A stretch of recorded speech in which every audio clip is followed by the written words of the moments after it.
Hello, it's James from xrobots.co.uk. This is part 30 of my Iron Man Age of Ultron inspired giant Hulkbuster suit build. This is actually a costume. Have a look at the previous episodes to see me walking around in it.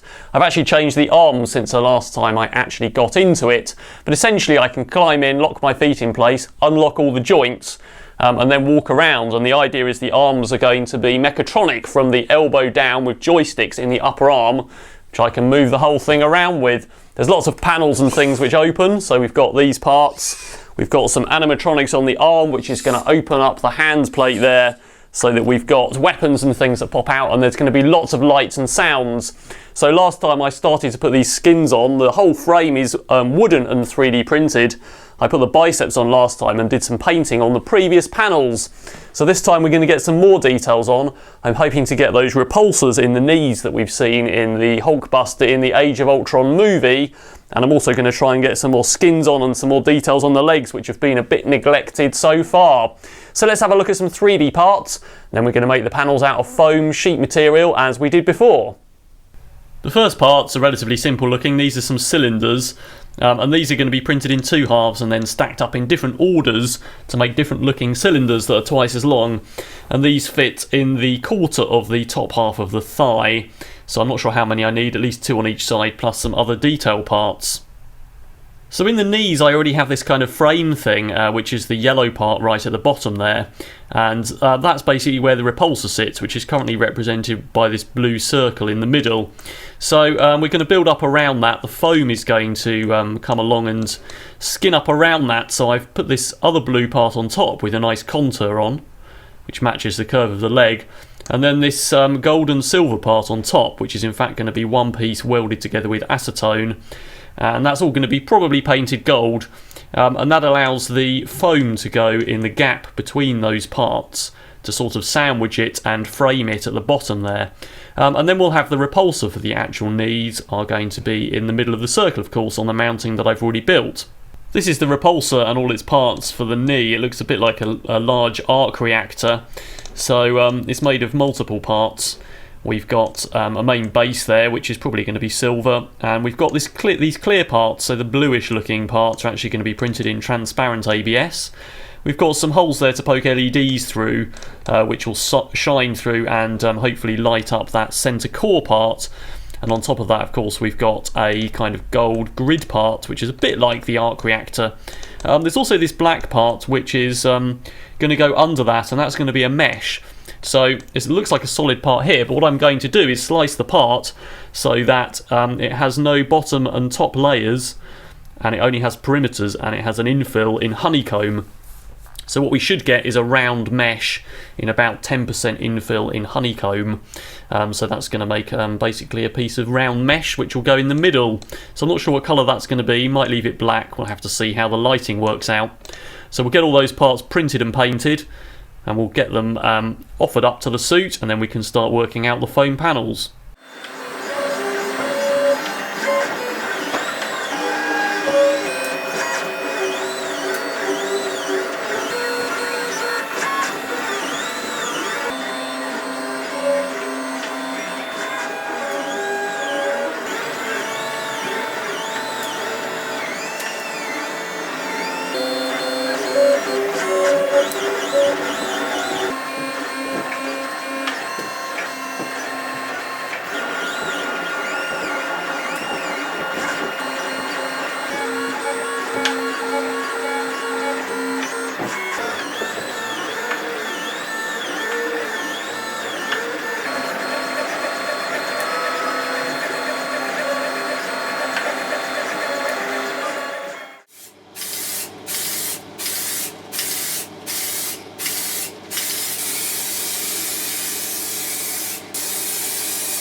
All my parts are printed and painted up, so these are going to be the repulsors in the knees, and they're made of several sections as I showed you. So we've got that hex grid on the back, which came out quite well, which I've glued on. We've got the main frame there, so these are actually going to be recessed slightly in there. And then the foam that makes up the main part of the skins will come up over this, and it gets sandwiched in that gap. So I think those are looking pretty good. I've left holes in the clear parts for these ultra bright 10mm LEDs, which fit in all the way round. So I just need to go and glue those in and solder them up, and we'll see how bright it is. And the middle part as well is clear, so that should diffuse the light quite nicely. So all wired up, I've wired in resistors for my LEDs, and if you want to know how to calculate those values, have a look at xrobots.co.uk/electronics for the written and video tutorials. So I'm just stealing 5 volts off an Arduino here. So we're just going to stick that on there, and hopefully you can see that lights up. Works well enough. The light diffuses round quite well, even though there's any LEDs on the outside. I could have done with something in the middle, but never mind, it's good enough for me once we've got the grid and the other bits and pieces on there. Just sticking those knee frames on there, and as someone pointed out, in fact I'm using a solvent weld, not a chemical weld, using acetone. All the parts are printed in ABS, so they dissolve in acetone, so they can just be made wet with acetone on the surface and clamped together, and they stick really well. So in the meantime, I've got the cylinder pieces that I made, and I've got a pair for each side, and those are going to go on this corner here, so they fit quite nicely in this thing, and this piece fits here. So we're going to have this corner kind of boxed off and skins around it. So I just need to put a little piece in this side, so that I've got something to stick some sheet material on. We may well light behind there as well with some red LEDs or something similar to the ones we did in the side of the bicep. And then we can get our foil again, as we did last time, and start planning the actual skins that are going to go around the thighs.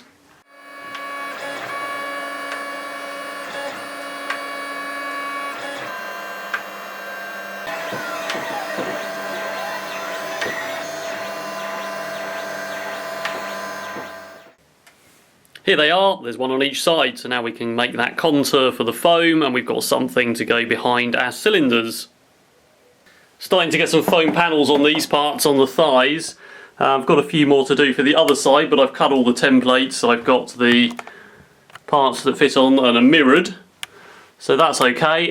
This front looks very flat, but there are 2 gold bands that come across this which are going to be stuck on afterwards.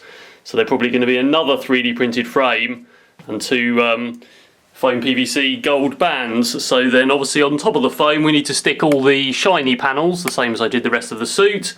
But after this I'm going to work my way down and try and foam out some of the lower legs around those repulsors. So I've stuck some more foam up here on both sides, which will be covered eventually with, again, foam PVC board, the same as the other panels. Got most of the thighs done. I've started to stick these gold bands on, and these are made of 3D printed parts with some foam PVC on, which has been painted up the same as the other parts, so that will go on to the other side in a moment.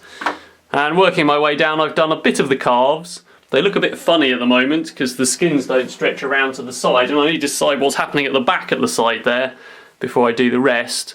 But we've got those mountings there to put the repulsors in. If I just grab one of those, which will go in here. At some distance there may well be another bezel around the edge, and obviously again foam PVC board sections. So let's get some parts stuck on and then we can do some painting.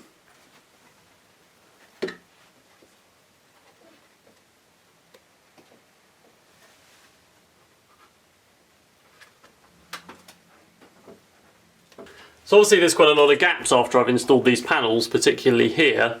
So I've made this piece, which is 3D printed, and the panels are made of Toolman tea glass, which is a really optically clear thing, so we're going to have some panels that light up that are kind of behind the other panels. So this piece is going to go in here, so we can just see it through the gap. Something like that, with some lights behind it that light up, and lots of conduit and things in front, and it can also be seen when we open the door partially through here, along with lots of other things. So it's sort of like the inner layer of mechanics and stuff that's there for a reason, but we don't know why exactly.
So that's enough painting for one day. Let's get some electronics back in. So I've got the Unibeam stroke Ark Reactor repulsor to go in the chest there.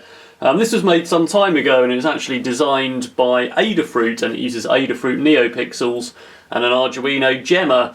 So it's got different modes. I can change colour with one of the switches, which will eventually be controlled by the control system in the suit. So if I just hit that one, it should turn red. And if I hit the other switch, it powers up to fire, which is rather special.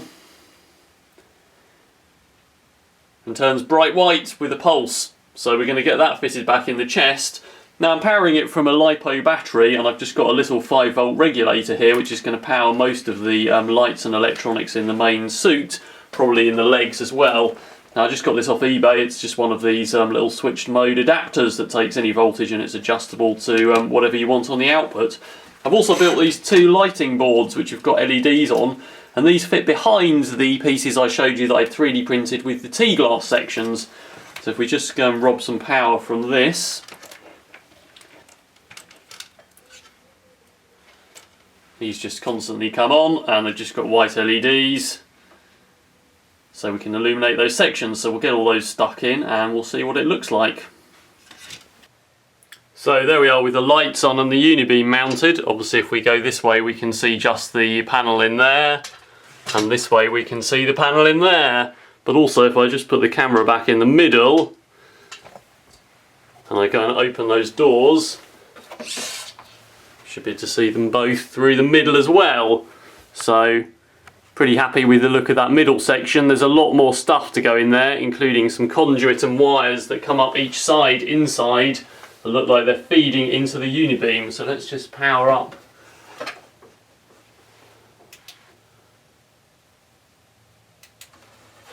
That, which will eventually be controlled, as I say, from the main suit controller. Like so. I'm pretty happy with the look of this thing so far. I think the lights look pretty good, particularly happy with the way it looks with those open, and there's a lot more detail to add.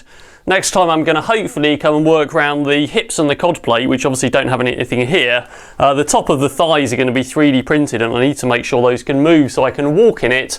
I think there's going to be a lot of conduit and flexible sections in between, but definitely some more details here where we can still see the frames, and also the inside of the thighs, which I haven't touched at all, where of course the cod plate has to work without them clashing with each other. Then hopefully I can work my way down the rest of the legs and get those repulsors working in the knees and get those panels on as well. So that's all I've got time for in this episode, but don't forget to subscribe to my channel to check out updates on this project and other projects, and also have a look at my Patreon crowdfunding campaign, which is how all my projects get funded. That's at patreon.com/xrobots, where you can get access to some exclusive rewards, including a live broadcast with me. Alright, that's all for now.